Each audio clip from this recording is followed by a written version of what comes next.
Vous écoutez le Journal du télétravail, le podcast du magazine Management qui, depuis le premier jour du confinement, vous aide à mieux télétravailler. Je suis Lomique Guillot, rédacteur en chef du magazine Management, et je suis très heureux de vous retrouver pour un nouvel épisode. C'est le journal du télétravail.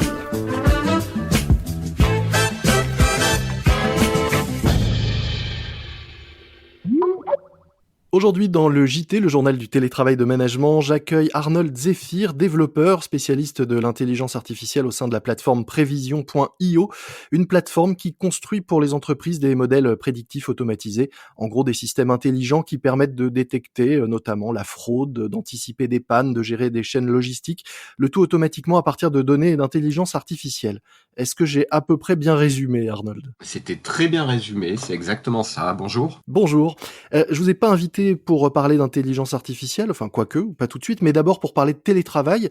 En effet, après le confinement, vous avez fait le choix chez Prévision.io de passer à 100% au télétravail.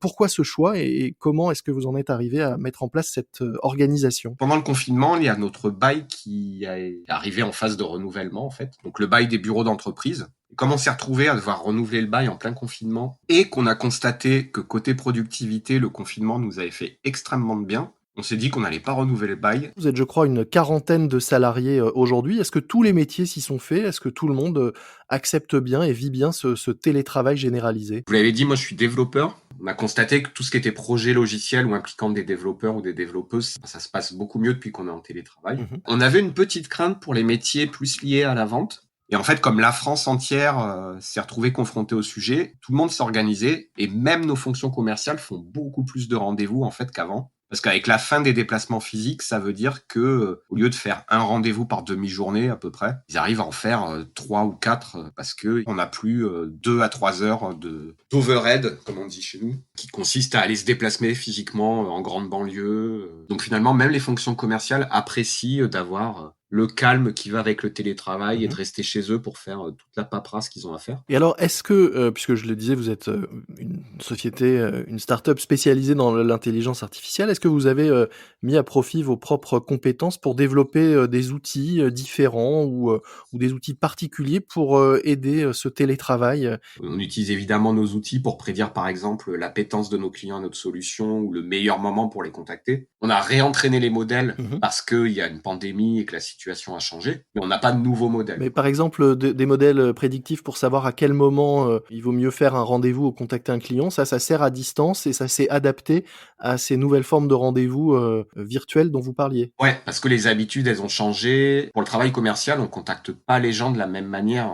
C'est très important pour les commerciaux d'avoir quelqu'un en face qui est vraiment disponible, qui va pas être coupé et qui est bien dans la réunion. Je vais vous donner un exemple typique. Il y a rien de pire que contacter des parents un mercredi. Donc les habitudes ont changé là-dessus et ça se voit un petit peu effectivement. Et donc vous réentraînez vos machines ou vos intelligences à s'adapter à toutes ces nouvelles contraintes. Pour nous, en termes de data science et de machine learning et d'intelligence artificielle, donc la pandémie, c'est ce qu'on appelle un black swan, signe noir. C'est vraiment l'événement qui est plus qu'ultra rare, qui est unique. Enfin, en tout cas, on l'espère. Donc c'est ça, le signe noir, c'est l'exception au milieu d'un océan de signaux blancs. C'est ça, c'est l'événement dont on pouvait prévoir les conséquences, mais à qui tout le monde avait attribué une probabilité de 1 pour 10 millions, par exemple. Et du coup, on a vu, puisque sur notre plateforme, on voit l'activité, en gros, de réentraînement des intelligences artificielles. On a bien vu là que les clients qui avaient déjà des modèles, ils ont tout refait tourner pour réentraîner, parce que les modèles qui prévalaient en janvier, ils ont plus aucune valeur maintenant, quoi. On a un usage de l'intelligence artificielle qui est très utile, c'est pour les restaurateurs. Parce que le problème d'un restaurateur, il est relativement simple. Il faut pas qu'il achète trop pour pas jeter, mais il faut qu'il achète pour servir tous ses clients. Donc nous, un des emplois assez récurrents de l'IA, c'est tout simplement prédire combien je vais avoir de clients à manger demain, sachant qu'il va faire beau, sachant qu'il y a eu un match de foot la veille, sachant tout un tas de paramètres, sachant que je suis dans le 9e arrondissement, etc. etc. Et ce qui se passait, généralement, les plus vieux clients là-dessus, ils ont peut-être 1 an et demi. Ils avaient des modèles entraînés qui tournaient bien parce qu'on a une habitude assez carrée, quoi. Vous pouvez vous attendre que le food truck qui est sur la place de la bibliothèque François Mitterrand, il fait tous les jours 60 repas. Et ça, pour eux, ça a complètement changé. Donc, il y a eu un temps d'incertitude parce que même l'IA peut rien faire quand il y a un nouveau phénomène. Par contre, ceux qui ont pensé à réentraîner ou qui ont détecté les changements, au bout de 3 semaines, un mois de données, maintenant que les habitudes sont à peu près prises, ils disposent d'un nouveau modèle qui leur dit « Ok, les gens viennent moins souvent, mais par contre, ils commandent un peu plus. » Quelles sont d'autres, évolutions que vous voyez, provoquées par ce télétravail sur les modèles et les intelligences que vous entraînez, avec ce machine learning dont vous nous parlez? Il y a le transport, mais là, c'est pas un changement d'habitude, c'est une baisse franche des habitudes. Mmh. Les seuls qui peuvent en tirer parti, c'est le basculement vers le vélo et les moyens de transport individuels. Mmh. C'est-à-dire que les chiffres, ils ont tout simplement baissé. Ils n'ont pas changé fondamentalement dans la courbe, ils ont juste baissé en volume. C'est-à-dire les heures de pointe restent les mêmes, les pics de fréquentation restent les mêmes, mais ils sont moins hauts qu'auparavant. Ouais, avec une disparition flagrante des pics des vendredis et samedis soirs, Mmh. évidemment, donc des pics plaisir, entre guillemets, quoi. Par contre, dans les données open source des vélos de la ville de Paris, l'usage a énormément augmenté et du coup, il y a des problèmes qui peuvent être résolus avec des modèles prédictifs qui sont j'ai plus de vélos disponibles à tel endroit, à telle heure, etc. L'autre chose qui a changé, c'est le meilleur moment pour contacter une personne. Donc, je vais prendre un exemple plus simple, c'est tous les livreurs qui ont un problème qui est de passer, déposer un colis et la personne n'est pas là. Il y a déjà des modèles qui tournaient, par exemple, pour prédire le meilleur moment Mmh. pour livrer un colis. Si vous devez livrer un colis à un retraité, c'est pas le même que si vous devez le livrer à un père de famille. Donc, il y avait des modèles qui existaient pour ça. Ils fonctionnaient bien et c'était un chouette gain opérationnel. Mmh. Et là, encore une fois, les habitudes, elles ont changé parce que beaucoup d'entre nous, on est en télétravail. Du coup, moi, typiquement, avant, moi, j'étais jamais à la maison. Maintenant, si une société, une entreprise doit me livrer un colis, elle peut compter sur ma présence 3 jours par semaine. Et comment on entraîne, une intelligence à savoir, qui est là, et quand, en télétravail? Il y a une composante sociodémographique très très forte, il n'y a pas de doute. Avec la nature du colis commandé, les modèles, ils arrivent assez bien à savoir dans tel ou tel quartier si vous allez trouver des gens qui sont au bureau, Mmh. des gens qui sont disponibles le mercredi parce que il y a pas mal de gens qui sont en 4/5e finalement. Les modèles, si vous leur donnez les données des quartiers, les données de vos colis, Oui, quelqu'un qui se fait livrer des couches, c'est sûr qu'on a voilà, c'est ce que merci. Non, mais quelqu'un qui est abonné à Senior Femme Magazine, là, Actuelle je sais plus le Senior magazine ou à pour les Pleine Vie, Notre bon, Temps. voilà. Les modèles arrivent assez bien à comprendre que vous les trouverez disponibles en semaine. Mmh. Et tout ça, c'est vachement bien d'ailleurs parce que ça permet d'organiser les tournées un peu mieux, de focaliser les livraisons du samedi sur les actifs et les livraisons pour les gens qui bossent à la maison ou les retraités sur les jours de la semaine, quoi. On va pas pouvoir se baser sur de l'expérience humaine pour comprendre le phénomène. Là, c'est vraiment un moment où les algorithmes d'apprentissage automatique, les intelligences artificielles, elles ont un intérêt parce qu'elles comprennent assez rapidement. Là, je parle de l'ordre de 3 semaines, un mois, on va dire. Quand des nouvelles habitudes se mettent en place, c'est vraiment des technologies qui arrivent assez rapidement à réadapter leur modèle interne aux nouvelles habitudes, quoi. Pour revenir au travail et à ces machines, j'ai lu qu'il y a quelques années, avant de rejoindre Prévision.io, vous avez travaillé sur un projet d'intelligence artificielle qui pourrait, permettre aux salariés de ne bosser que 4 heures par semaine. Est-ce que vous pouvez nous en dire plus et où est-ce que ça en est ce projet? Parce que je pense que ça peut intéresser, certains de nos auditeurs. Non, mais ce qu'on dit souvent en intelligence artificielle dans le domaine, c'est que c'est un peu la même révolution que les robots industriels.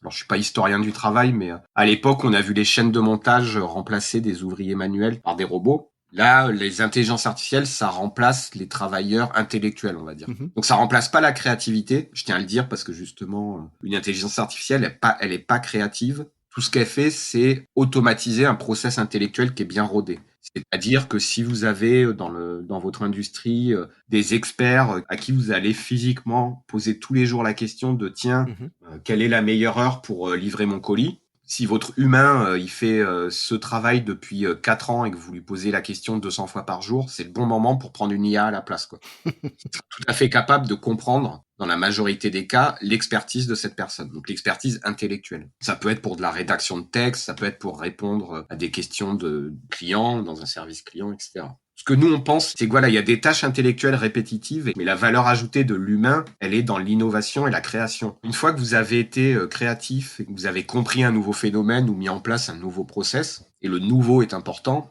en tant qu'humain, maintenant, avec la techno disponible, vous pouvez déléguer ce travail. Et du coup, après, à titre personnel, moi, j'ai toujours envisagé que quand on a un gain de productivité, c'est intéressant de réduire le temps de travail, c'est-à-dire de travailler le mieux possible de manière à travailler le moins possible. Et comment être sûr, quand on est, manager ou patron, que c'est bien vous qui êtes en train de bosser derrière votre écran et pas un robot que vous auriez programmé? On a un phénomène chez les développeurs qui est pas très très répandu mais qui arrive. C'est je suis développeur français, on me demande un travail. je le sous-traite dans des pays beaucoup moins chers, Mmh. je m'approprie le travail et je me fais payer au taux français pour un travail réalisé par exemple par, pour rester dans la caricature, des Indiens. Et en fait là, avec du management que moi je qualifie de à l'ancienne, Mmh. le manager pensait que son rôle c'était de venir tapoter sur l'épaule des développeurs le vendredi à midi pour savoir si ça allait être livré. Et là, la question dans le télétravail, donc encore une fois, on parle des entreprises qui n'ont pas une activité physique. Mmh. Hein. Tout ça, c'est pas valable pour Une chaîne de montage, ouais. ou des hôtes de caisse à l'épicerie typiquement. Donc, les managers qui travaillaient de cette manière ne peuvent plus travailler parce qu'ils ont plus ce moyen de relation directe qui faisait qu'ils considéraient le travail comme une présence en fait. Finalement, ça pose la question du travail de qu'est-ce que j'attends d'un salarié en fait. Mmh. Est-ce que j'attends qu'il réalise des tâches? Et dans ce cas, la métrique de performance d'un salarié ou de productivité, elle est dans la tâche réalisée. Et à la limite, du coup, s'il l'a fait avec une intelligence artificielle, c'est pas mon problème. Voire, je devrais le récompenser éventuellement parce qu'il était malin. Ou est-ce que ce que j'attends quand je paye un salarié, c'est sa présence de 9h à 17h? Moi, à titre perso, si je découvrais qu'une des personnes avec qui je travaille, elle a automatisé son taf et qu'elle bosse que 20 minutes par jour, j'aurais plutôt tendance à la récompenser, quoi. Je suis toujours admiratif des gens qui produisent autant sans travailler physiquement beaucoup. Par contre, encore une fois, ça c'est valable dans notre industrie. Faut pas On peut pas le généraliser, complètement. valable aux tâches physiques ou. Oui, à l'ensemble des secteurs, évidemment. Alors après, juste pour revenir au télétravail, du coup le risque maintenant il est passé sur les salariés, c'est-à-dire que la frontière pro et perso est devenue un peu plus floue. C'est-à-dire que une plus grande liberté dans les horaires, on découvre qu'il y a des gens qui travaillent, des salariés qui travaillent la nuit. Et c'est compliqué parce que en même temps, éventuellement, ils apprécient la liberté et ils travaillent pas l'après-midi, par exemple. Donc ça, il va falloir que les entreprises et éventuellement le gouvernement s'en préoccupent. C'est-à-dire qu'on peut pas juste dire le télétravail c'est chouette, on met tout en remote. Il faut quand même laisser un cadre, mais qui soit adapté. On verra, on n'en est pas encore à travailler 20 minutes par jour, mais peut-être que quand on ne travaillera que 20 minutes par jour, on pourra choisir de les placer où on veut dans la journée. Ce sera peut-être beaucoup plus simple au final. C'est clair. Merci beaucoup Arnold Zéphir, on a balayé plein de sujets avec vous. Je rappelle que vous êtes développeur et spécialiste de l'intelligence artificielle et du machine learning, notamment au sein de la plateforme Prévision.io. On mettra un lien dans les notes de cet épisode vers tout ce que réalise Prévision.io, puisqu'on voit c'est un sujet extrêmement large et fascinant, je trouve. Eh bien, merci beaucoup. Effectivement, c'est très intéressant. Merci. Au revoir. C'est la fin de ce JT, le journal du télétravail de management. Pour écouter nos prochains numéros en exclusivité, téléchargez dès maintenant la nouvelle appli Audio Now, AUDIONOW, disponible sur tous les smartphones ou tablettes. C'est gratuit et vous pourrez y écouter les meilleurs podcasts du moment, dont le nôtre qui est disponible en exclusivité donc 24 heures avant les autres plateformes. Audio Now à télécharger dès maintenant. N'hésitez pas non plus à vous abonner pour ne manquer aucun nouvel épisode de ce journal. Moi je vous dis à très vite, soyez prudents, respectez les consignes, portez-vous bien et bon télétravail à tous. C'est le journal du télétravail.